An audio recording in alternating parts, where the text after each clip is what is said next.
एक बड़ा ही धनवान आदमी एक गांव में रहता था। जैसे कि ज्यादातर पैसे वालों को होता है, इस धनवान सेठ को भी अपने पैसों का घमंड था। वह जिस गांव में रहता था वहां पर ज्यादातर लोग किसान थे। इन सभी किसानों के पास जितनी जमीन थी उससे कई गुना ज्यादा जमीन इस सेठ के पास थी। कई गरीब किसान तो इसके लिए इसके खेतों में काम करते थे। इसी गांव में मोहन नाम का एक बड़ा ही मेहनती और सच्चा किसान रहा करता था।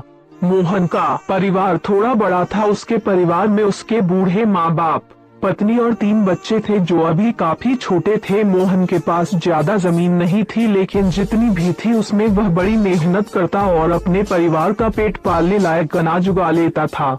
बाकी के किसान भी यह देखकर हैरान रह जाते कि कोई कैसे इतनी सी जमीन में इतना ज्यादा फसल उगा सकता है। एक वर्ष उस गांव में काफी ज्यादा बारिश हुई, जिसके चलते कई किसानों की फसलें बर्बाद हो गई, जिनमें से एक मोहन भी था।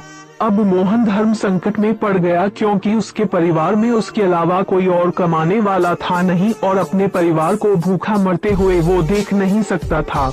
वह जानता था कि इस गांव में अगर कोई उसकी मदद कर सकता है तो वह वही घमंडी सेठ है, जिसने गांव के कई अन्य गरीब किसानों को या तो कर्जा दिया। घरे बैठे रहने के बजाय उसने इस सेठ के पास जाने का फैसला किया और एक दिन उनके पास पहुंच गया। सेठ के पास पहुंचकर मोहन बोला, सेठ जी, आपकी बहुत मेहरबानी होगी अगर आप मुझे थोड़ा सा कर्जा दे दे, जिससे मैं अपने खेतों में फिर से कोई फसल उगा सकूं, या फिर आप मुझे अपने यहाँ नौकरी दे देता कि मेरे परिवार को 2 वक्त का खाना मिल सके। घमंडी सेठ को उसकी इन बातों से कोई मतलब था नहीं, लेकिन गांव के सारे लोगों की तरह वह भी यह जानता था कि मोहन कितना मेहनती है और वह जिस भी खेत में काम करेगा वहां वह दोगुनी फसल उगा सकता है।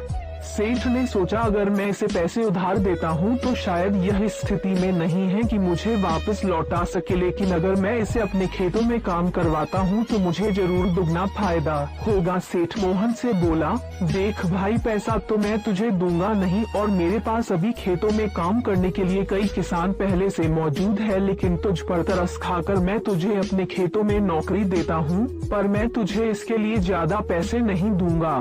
बाकी किसानों को मैं 300 देता हूँ, मैं तुझे 200 ही दे पाऊंगा। अमृता क्या न करता डंडा। मोहन ने सेठ की शर्त मान ली और उसी दिन से सेठ के खेतों में काम करना शुरू कर दिया। 2 महीनों तक नियमित वो सेठ के खेतों में जाकर कड़ी मेहनत करता और देखते ही देखते 4 महीने का काम उसने अपनी मेहनत से 2 महीने उसके काम से काफी खुश था, लेकिन वह कभी उसको यह जताता नहीं था। जब सेठ ने देखा कि उसका खेतों का काम अब खत्म हो चुका है, अगर वह मोहन को काम से निकाल देता है तो उसके 2 महीनों के पैसे बच जाएंगे, तब सेठ ने मोहन को काम से निकालने का फैसला किया। एक बार सेठ को ये विचार भी आया कि इतना मेहनती आदमी शायद उसे दोबारा ना मिले, लेकिन फिर उसने सोचा कि जब अगले साल काम आएगा तब उसे फिर से नौकरी पर रख लेगा। आखिर इस गांव में उसके अलावा है ही कौन जिसके आगे ये लोग अपने हाथ फैलाएंगे? $1 दिन सेठ ने मोहन को अपने पास बुलाकर उसको उस दिन का पैसा दिया और साथ में यह भी कहा कि कल से तुमको काम पर आने की जरूरत नहीं है। अब मेरे पास तुम्हारे लिए कोई काम नहीं बचा है। जब मेरे पास काम आएगा तो मैं तुम्हें बुला लूंगा। यह सुनकर मोहन का दिल बैठ गया।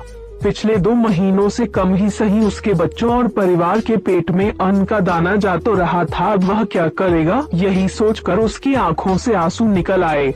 मोहन ने सेठ के पैर पकड़ लिए और गिड़गिड़ाने लगा, सेठ जी, मुझे इस काम की बहुत जरूरत है, मुझे मत निकालिए। अपने मतलब से मतलब रखने वाला सेठ से मस ना हुआ। उसने खरी खोटी सुनाकर मोहन को वहाँ से चलता कर दिया और मन ही मन